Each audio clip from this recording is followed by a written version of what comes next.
छठ कहने से छठ का बोध होता है, पंखा कहने से पंखा का बोध होता है।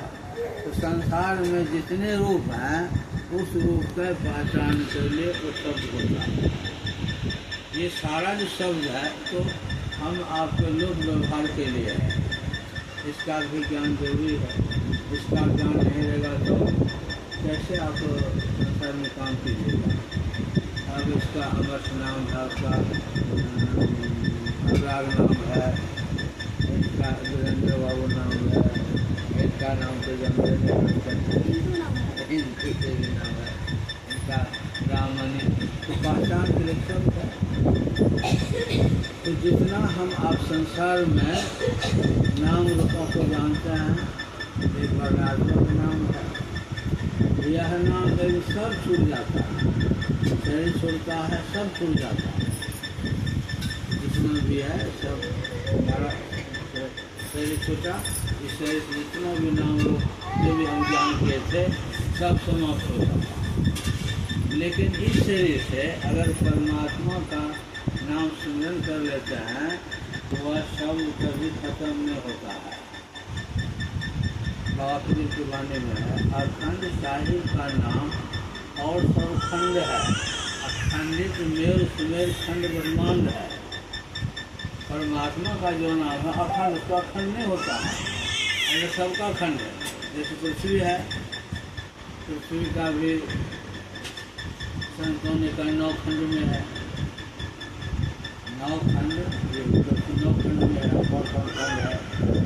हम लोग जो है वो जो पंडित जी पूजा कराता है भारत खंड है, हम लोग भारत खंड में है। ये 9 खंड पूरा, इसका भी खंड है, हम लोग भारत खंड में है। और पता नहीं कौन कौन खंड है, तो कुछ 9 खंड में है। लेकिन परमात्मा न परमात्मा खंड है, न परमात्मा का नाम का खंड है। वो आदि नाम, उसका कोई खंड नहीं। इसीलिए प्रभु कहते हैं कि नाम सुने, हे मनुष्य नाम का स्मरण करो। नाम सुने नर बाबरे, बाबरे कहते पागल। जिस पागल को न अपना ठिकाना रहता है, न घर का ठिकाना रहता है। पागल को देखेगा, कभी हंसेगा, कभी प्लास्टिक चुनेगा, कभी खुश करेगा, कुछ उसका अपना कोई बात नहीं रखा, उसको पागल बोलते। तो हम आप जितने भी हैं संसार के जिस ज्ञानों में लगे हुए हैं, यह सदैव रहने वाला नहीं है। इसलिए सिर्फ संसार के ही ज्ञान में लगे हुए हैं। कहता अरे पागल, परमात्मा का सिमरन करो, नाम सिमरन बाबरे, तेरी सदा न रही आए। ये देश सदैव रहने वाला नहीं है। अभी वो बच्चा कितना छोटा है, हम लोगों को उस बच्चे की में बढ़ते बढ़ते इतना हो गया। हम लोग बोल रहा है कि अब हमको यहाँ चोट लग गया है, दर्द होने लगा। और बच्चा कितना छोटा, हम अभी गए थे वो गार्डन में, इतना बच्चा दौड़ता था, इधर उधर दौड़ता था। अब हम इतना गाने में हाल खराब हो गया था। अब बच्चा उछल रहा है, ये दिन भर उछलता है, जब थकता है तब सोता है, हम समझ सकते हैं। तो शरीर परिवर्तन होते होते शरीर की क्षमता घटती है, और घटते घटते बिल्कुल ही घट जाता है सबका। आपका भाई देखिए, पहले आते थे इतना कमजोर से, इस बार बहुत कमजोर हो गए। तो धीरे धीरे आप भी कमजोर हो गए। आप गाड़ी भी चला, सब गाड़ी भी नहीं चला सकते हैं। हम भी अभी देखें ना, आपकी गाड़ी पर हम बैठ रहे थे तो नहीं बैठ सकते, ऐसे बगल से बैठे। तो धीरे धीरे शरीर कमज़ोर होता है, कमज़ोर होते होते इतना कमज़ोर हो जाता है कि किसी काम का ही नहीं रहता है। अभी तो आपका भाई चल के रहा है, लेकिन होते चल भी नहीं पाएगा, न तो कुछ भी रहता है। और वो जैसा खुला आएगा उस पर बैठ के उठा कर बैठाना पड़ेगा, उठा करके पकड़ कर लेटिंग में जाना पड़ेगा। और ऐसा समय आएगा तो लेटिंग में जाने लायक नहीं रहेगा, बेडे पर पखाना पेशाब करेगा। ये सब होते होते, जैसे एक बच्चा है, एक बाबा के गोद में उस पेशाब कर दे, तो उसको पता है कि हम कहाँ पेशाब कर रहे हैं।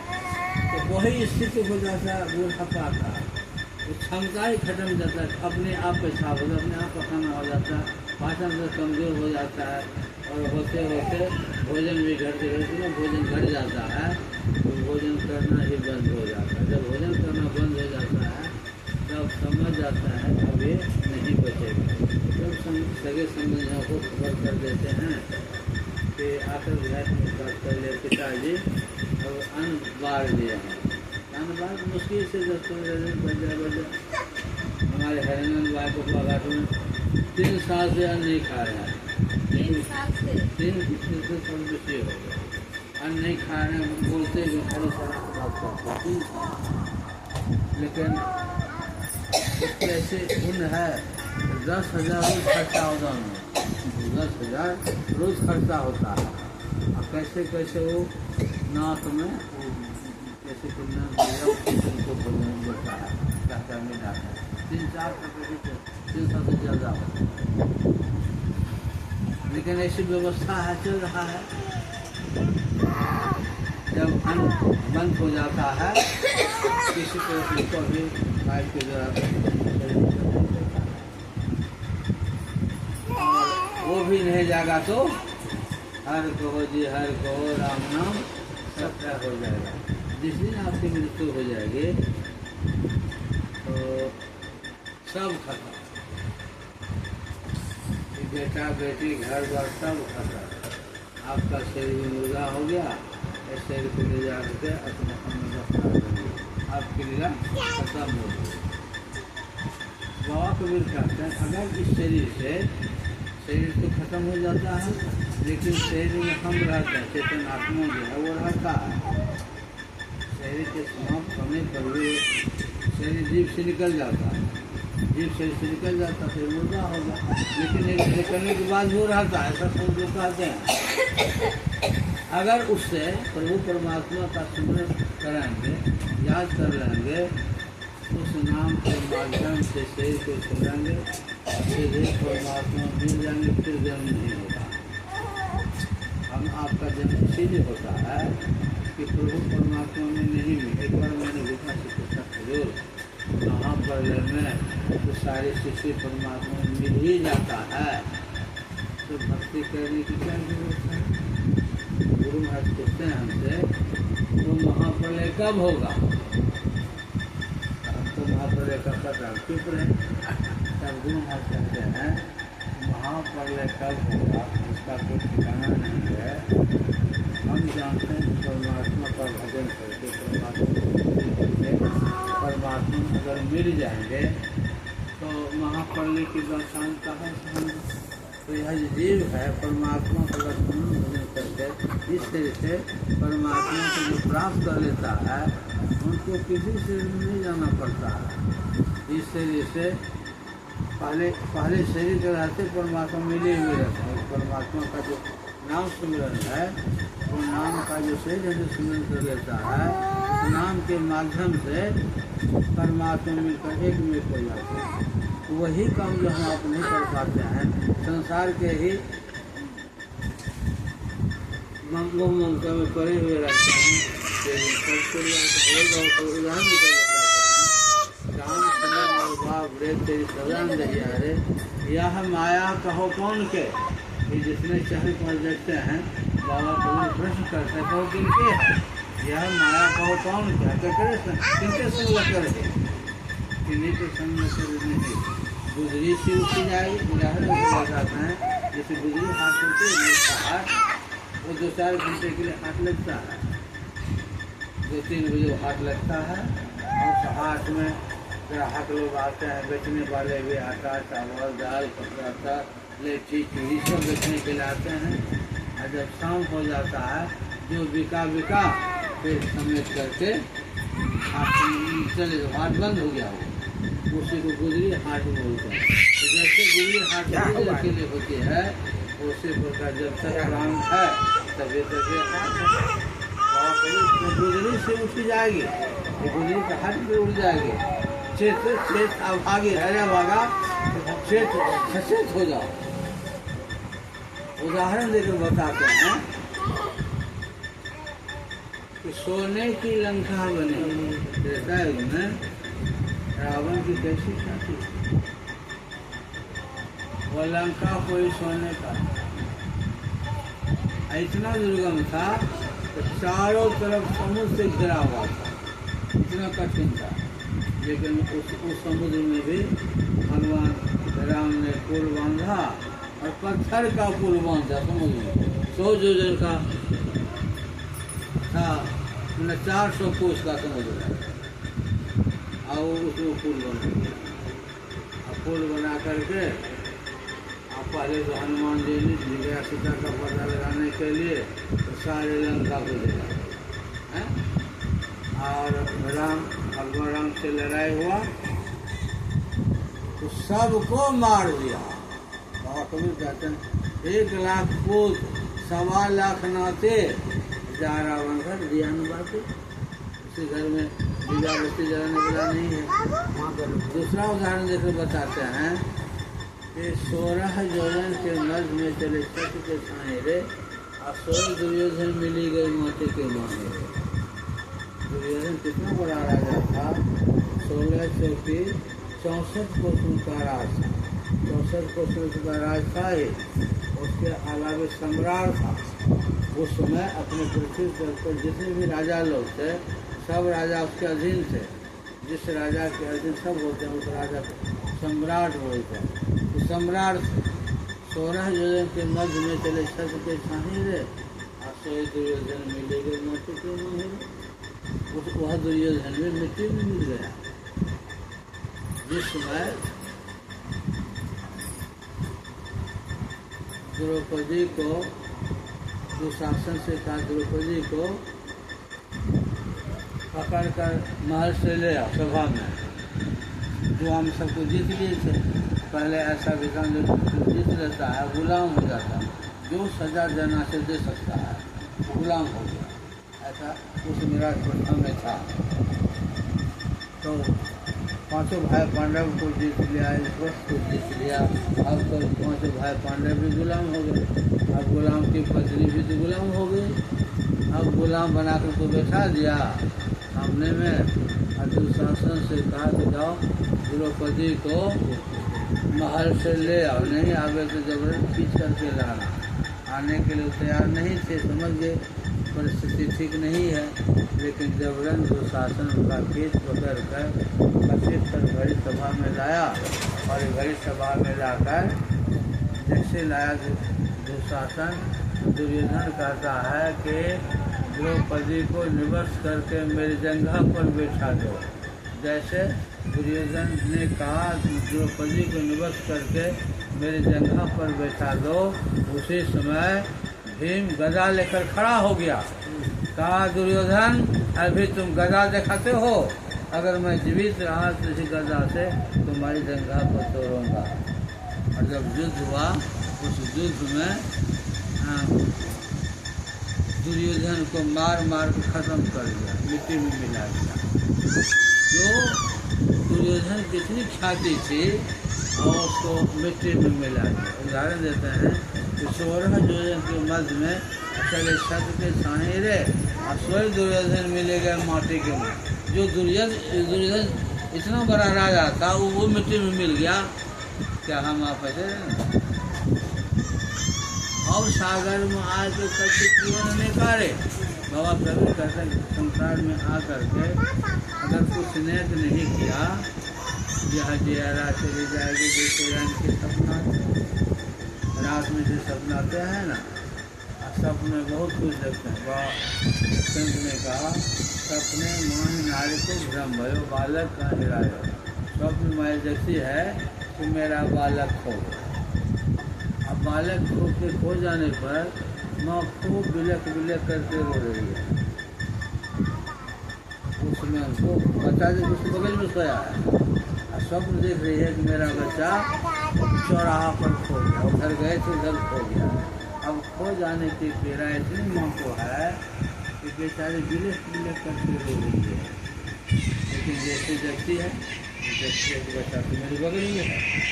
सपना अवस्था में जिसको दुख था, उसमें सही बात झूठी थी, लेकिन उसमें को दुख सही था। वह दुख तब दूर हो गया जब तू जग गया। सपने मोह नार को भ्रम भयो, बालक रंग दिलायो, जाग लक्ष्य जो क्यों त्यों ही है, ना कहीं गयो नाओ, मैं गया नहीं। ठीक उसी प्रकार जैसे सब में सब टूटने पर सब का जो दुख समाप्त हो जाता है, ठीक उसी प्रकार संसार सब है। जब तक प्राण में शरीर में है तब तक सब पोता पोती बेटा बेटी घरवा सब है, शरीर भी है। जैसे प्राण निकला बेटा बेटी पोता पोती सब खत्म हो गया।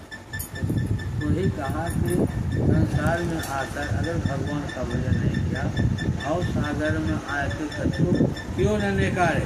संसार में है तो संसार में आपको कुछ नेकी कम करना चाहिए। नेकी कम आप नज़र में कुछ आ जाए, कोई असहाय है, कोई बूढ़ा है और ऐसा बूढ़ा है कि उसका कोई देखने वाला नहीं है, भगवान उसको बच्चों ऐसा औसत हो गया, ऐसा औसत हो गया, न उसको पानी देने वाला था न खाने देने वाला था। भगवान अपने शिष्यों के साथ गए और जा करके उस भिक्षु को गर्म पानी कराया, नहलाया, धुलाया, सब काम किया। इस तरह से आपके नज़र में कोई हो जिसका कोई देखने वाला नहीं है, अगर आप समय निकाल करके जाकर उनकी सेवा कर देते हैं। अगर आपके पास पैसे नहीं है तो लोगों से भीख मांग करके भी अगर आप उनका भला कर देते हैं, रोगी है, गरीब है, और आप इलाज करा देते हैं, कर देते हैं, ये क्यों हुआ? जबकि आपका कोई नहीं है, बेटा है, कोई नहीं और असमर्थ है। ऐसे असमर्थ को जा करके अगर आप भला कर देते हैं, डॉक्टर को बात कर देते हैं, इलाज करा देते हैं, आपका पास पैसे नहीं जरूरत मांग करके भी इसे कर देते हैं, ये आपका पुण्य कर्म हुआ। इस तरह से पुण्य कर्म अगर आपको मौका मिले तो छूटना नहीं, भूलना छोड़ना नहीं चाहिए। इस तरह से पुण्य काम भी करना सबसे बड़ा पुण्य है। हमारे आपके जीवन में किसी जगह संत हों, वो जो भगवान का भजन करने के लिए बताया है कि आत्मा का स्वरूप क्या है, परमात्मा क्या स्वरूप है, और उसके ज्ञान के अनुसार अगर आप बैठ करके ध्यान करते हैं, सत्संग करते हैं, ये आपका कभी खत्म नहीं होगा। ये आपको ये संस्कार अगर इस शरीर के रहते पूर्णत्व को प्राप्त नहीं कर पाए हैं तो वह संस्कार आपके शरीर के अंदर रहेगा और बारंबार आपको मनुष्य का शरीर मिलेगा। भजन का संस्कार रहेगा। अगर कर्म बस आप किसी शरीर में चले भी जाएंगे तो ये संस्कार है, वो संस्कार आपको खींच करके ले आएगा। बाबा नानक एक शिष्य था, अच्छा शिष्य जब वो मर गया, उसी लड़का ने सोचा कि मेरे पिताजी तो महाराज देवी महाराज के शिष्य थे, तो श्राद्ध कर्म में दशरथ कर्म जो हो रहा था, लड़का ने सोचा कि गुरु महाराज के लिए मैं बुला लेता हूँ, उनके शिष्य थे। तो नानक देवी महाराज श्राद्ध कर्म जो हो रहा था, नानक देवी महाराज के बुला लिया। पंडित जो श्राद्ध कर्म करा रहे थे, आप देखो तुम्हारे पिताजी ने तुम्हारे वास्ते कितना सुंदर, कितना मकान बना दिया है। अगर तुम मकान दान करोगे तो तुम्हारे पिताजी को रहने की सुंदर मकान मिलेगा। दूध देने वाले गाय को दान करोगे तो तुम्हारे पिताजी को वहाँ दूध भी खाने के लिए मिलेगा। स्वर्ग पलंग सोफा से सब दान करोगे तुम्हारे पिता सबको मिलेगा। पंडित जी जो करते गया, लड़का ने सब खटिया, पलंग, मच्छर, दाने, लोटा, गिलास जो भी कहा गाय का सब दान कर दिया। पंडित जी सब लेकर के जब चले गए तब लड़का को बुलाते हैं नानक देव जी। नानक देव जी बहुत ऊँचे देवी ज्ञानी थे, बुद्ध बहुत बड़ों सब कुछ जानते थे। नानक देव जी का संगीता पंडित जी उसको बता रहे थे, तुम्हारे पिताजी स्वर्ग गए हैं, उनको दूध खाने के लिए गाय दो, रहने के लिए मकान दो, सोने के लिए पलंग दो, लोटा, सब कुछ को मिलेगा। पंडित जी को मालूम है कि हमारे पिताजी मर गए हैं?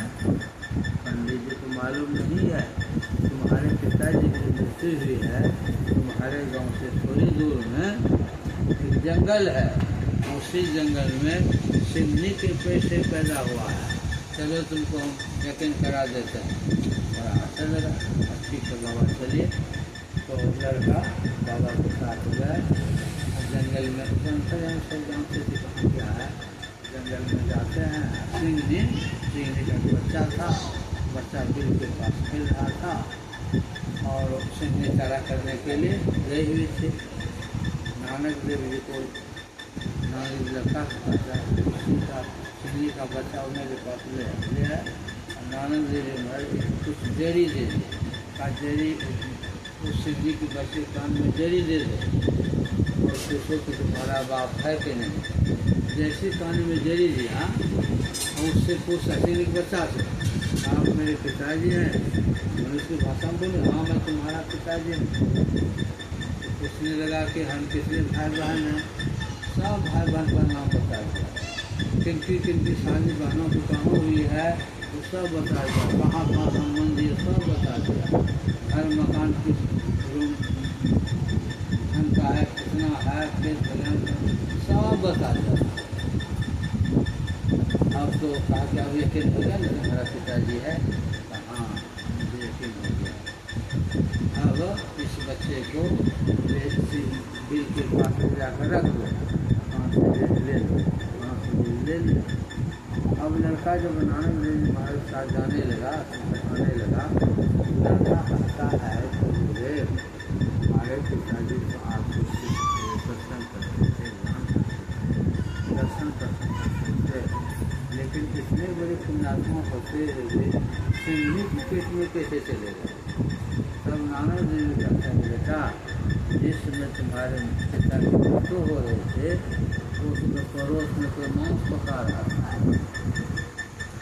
उसी मांस की गंध तुम्हारे पिताजी के नाक में गई। वो सबका पहले खाते होंगे, सत्संग बने पर छोड़ दी तो मांस की जो गंध आई ना, उसी से मरने समय उसको मांस खाने की इच्छा हुई और उसी से उनकी मृत्यु हो गई। मृत्यु हो गई तो मांसाहार पेट में चला गया। नानक देव जी कहते हैं कि मरते समय को मांस खाने की इच्छा हो गई, इसलिए मांसाहार शरीर में हरा पिता चला गया। लेकिन मांसाहार शरीर में वो लंबे काल तक नहीं रहेगा। उसकी माँ गई है किसी जानवर को मार कर लाएगी तो बच्चे मिलेगी खाने के लिए, और बच्चा उस मांस के टुकड़ा खाने लगेगा। खाते खाते उसका जो हड्डी है उस बच्चे के गले में अटक जाएगा और उससे वो मर जाएगा। और मरने के बाद फिर वो मनुष्य से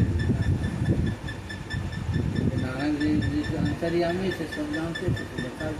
तो अंतिम समय में अगर आपको संसार का कोई ख्याल चला गया तो बड़ा अनर्थ हो जाएगा, महाअनर्थ हो जाएगा। इसलिए अंतिम समय में हम लोग इतना सत्संग भजन रखना, इतना गुरु से स्नेह रखना, श्रद्धा रखना, परमात्मा इतना प्रेम रखना, मरते समय कोई गलत भावना, सिर्फ भगवत भावना हो। उस भावना में अगर हमारा आपका शरीर छूटेगा तब भगवत धाम चलेगा। अगर इस शरीर के रहते आत्मज्ञान हो गया तो शरीर को छोड़ेंगे और वही जो आज बाबा कबीर नाम के बारे में बताया उस नाम का साधन करते तो उस नाम का जब ज्ञान हो जाएगा तो शरीर को छोड़ेंगे और उस नाम के माध्यम से परमात्मा में जाकर के सजा के सजा का सुख हम आपको हो जाएगा। तो बाबा कबीर के गाने का जो मैंने पाठ किया उसी को समझ में आपको समझाया। और यह सत्संग सोनीपत में वीरेंद्र बाबू के घर पर हो रहा है। मेरा सत्संग में सुनाने का श्री सद्गुरु महाराज।